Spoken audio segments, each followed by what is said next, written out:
اس کو سمجھنے کی کوشش کریں گے. تو کن کو اللہ تعالیٰ نے کہا کہ تم دشمنی میں سب سے آگے ہوں گے؟ یہودی اور مشرک. اور جو اہل ایمان میں محبت سے زیادہ محبت زیادہ رکھتے ہوں گے اسی اہل کتاب میں سے وہ کون سا گروہ ہوگا؟ جنہوں نے کہا کہ ہم نصارہ ہیں.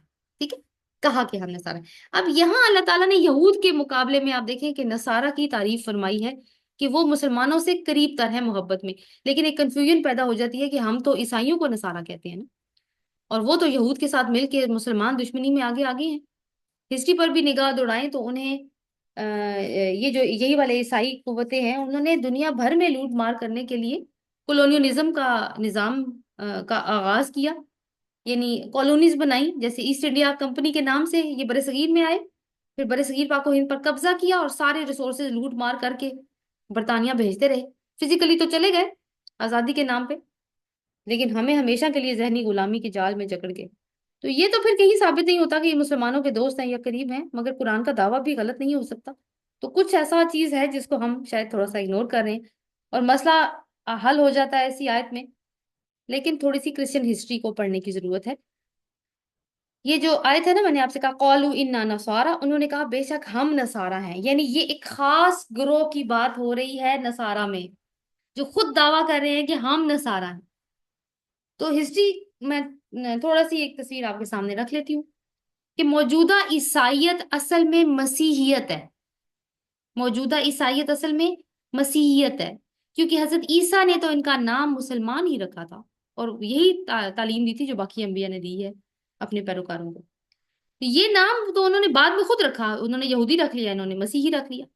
یہ مسیحت عیسیٰ علیہ السلام کے جو رفع سماوی ہو گیا، یعنی ان کو آسمان کے اوپر اٹھا لیا گیا، اس کے بعد کی ایجاد ہے، جس کو ہم نے سینٹ پال کے بارے میں پڑھا تھا کہ اس کو اس نے ایجاد کیا تھا. کہ یہ ایک ایسی شخصیت گزری ہے جس نے حضرت عیسیٰ علیہ السلام کی تعلیمات کو غلط رکھ دیا.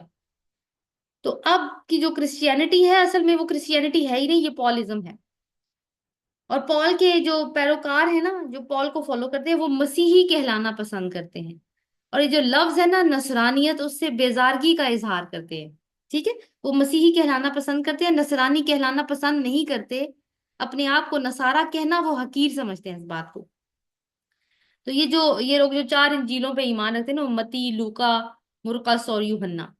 اور پھر انہوں نے وہ جو اولویت، حضرت عیسیٰ علیہ السلام کی اولویت کے بارے میں ہم نے پڑھا، تثلیث کیا عقیدہ، وہ سب وہ بھی ہم نے اس کی ڈیٹیل ہم نے پڑھی. جبکہ دوسری طرف نصارہ ہیں جو اس انجیل پر ایمان رکھتے ہیں جو عیسیٰ علیہ السلام پہ نازل ہوئی تھی. وہ چار پہ نہیں رکھتے، وہ ایک ہی تھی، وہ ایک ہی انجیل پہ ایمان رکھتے ہیں، جو کہتے ہیں ہم نصارہ ہیں. تو ان کو نصارہ دو وجوہات کی بنا پہ کہا جاتا ہے. تھوڑی سی بات پہلے بھی گزری تھی، آج بھی نوٹ کر لیجیے کہ حضرت عیسیٰ علیہ السلام کی جائے پیدائش ناصرہ تھی، جگہ کا نام ناصرہ تھا، اسی نسبت سے نصرانی یا نصارہ کہا جاتا ہے. یا حضرت عیسیٰ علیہ السلام کا وہ اعلان جو ہم سورۃ آل عمران میں ہم نے پڑھا تھا، من انصاری الی اللہ، کون ہے اللہ کے راستے میں میرا مددگار، انصاری. تو اس کے ریفرنس سے بھی یہ اپنے آپ کو نصارہ کہتے ہیں. اور یہ بھی کہا جاتا ہے کہ حضرت عیسیٰ علیہ السلام کے جو خلیفہ تھے، یعنی ان کے بعد جو آئے ان کے حواریوں میں سے شمون صفا نام تھا ان کا، وہ ان کے جو پیروکار ہیں بعد میں جو چلے، جنہوں نے ان کو فالو کیا، وہ نصارہ ہیں. اور وہ جو پال کی جتنی بھی بدعات ہیں ان سے بالکل الگ حضرت عیسیٰ علیہ السلام کی اصل تعلیم پر یہ لوگ قائم رہے. پھر انہی لوگوں میں سے وہ نجاشی کا ذکر آپ نے سنا ہوگا، رسول صلی اللہ علیہ وسلم پہ وہ ایمان بھی لائے پھر نجاشی.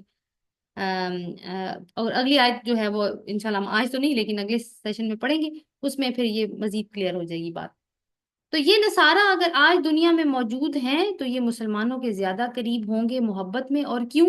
اس کی وجہ کیا بتائی گئی ہے آیت کے اگلے حصے میں، دیکھیے. ذالک بأن منہم قسیسین ورہبانا وانہم لا یستکبرون. تین باتیں بتائی گئی ہیں. یہ بوجہ اس کی کہ ان میں سے قسیسین ہیں، جس کا ترجمہ علماء لکھا ہوا ہے، ورہبانا اور راہب ہیں، وانہم لا یستکبرون اور وہ تکبر نہیں کرتے. تو یہ جو قسیسین اور رہبان کو دیکھ لیتے ہیں، یہ وہ الفاظ ہیں جو عرب میں رہنے والے نصارہ، ٹھیک ہے، اب نصارہ کو اب ہم سمجھ گئے ہیں کہ وہ کون.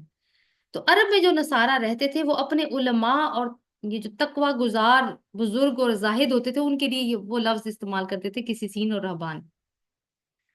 جس طرح یہودی اپنے علماء کو ربی اور احبار کہتے تھے نا، اسی طرح چونکہ عرب میں بسنے والے اہل کتاب عربی بولتے تھے تو انہی اسی ٹرمینالوجی کو قرآن نے بھی استعمال کیا۔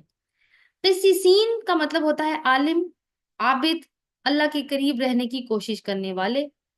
اور حضرت عروہ بن زبیر رضی اللہ عنہ کے مطابق جو اپنے دین کی اصل پر تھے، وہ دین جو عیسیٰ علیہ السلام پہ نازل ہوا، وہ قسیسین تھے۔ رہبان کون ہے؟ ان کو ہم درویش کہہ سکتے ہیں، جن کو دنیا سے انٹرسٹ نہ ہو۔ رہبانیت کے بارے میں آپ نے سنا ہو۔ اور پھر تیسری صفت کیا ہے کہ وہ تکبر نہیں کرتے، یعنی اللہ کی فرما برداری سے انکار کرنے والے نہیں ہیں۔